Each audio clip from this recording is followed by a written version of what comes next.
El camp de concentració de Sachsenhausen va ser construït el 1936 per presoners d'altres camps de concentració.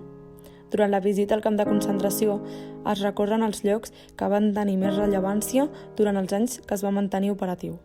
A mesura que el visitant s'endinsa a les instal·lacions, pot sentir un calfred a l'imaginar les impensables barbaritats que van ocórrer en l'extens recinte.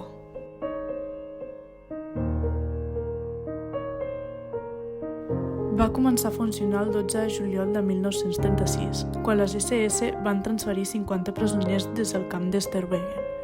En una primera fase, el camp de Sachsenhausen va ser destinat principalment a presoners polítics, però des de 1938 van ser aportats milers de jueus, que dormien en habitacions molt petites amb moltíssima gent. Els llits eren molt petits i quasi no hi cabien. Els primers anys de Sachsenhausen van ser de concentració, no un camp d'aniquilació. Els presos també van ser sotmesos a experiments mèdics.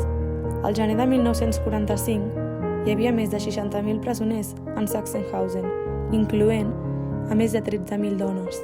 Els arxius van registrar l'entrada de 140.000 presoners durant el temps que va funcionar el camp i van reconèixer l'execució o mort de 30.000 presoners, sense incloure a milera de presoners afusellats tot just arribar. Les tropes soviètiques van alliberar el camp el 22 d'abril de 1945, exactament a les 11:08, hora que sempre marca el rellotge actualment en el camp de concentració en commemoració a l'alliberament. Des de que les forces soviètiques van ocupar Berlín fins a 1950, Sachsenhausen va passar a ser un camp de concentració soviètic usat per represaliar tant a supòsits col·laboradors dels nazis dins de la població civil com els funcionaris de govern nazi i antics militars alemanys. Posteriorment, el camp va ser adequat perquè visitants poguessin conèixer el que va passar a les víctimes del nazisme. La Unió Soviètica va erigir un obelisc en 1961 que mostra 18 triangles vermells, el color assignat als presos polítics.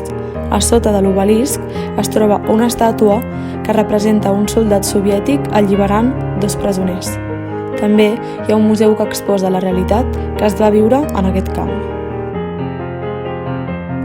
En aquest camp de concentració va morir gent de 34 països diferents. A la zona d'afusellaments podem observar que gairebé tots els països han col·locat una placa en memòria dels seus que hi van morir.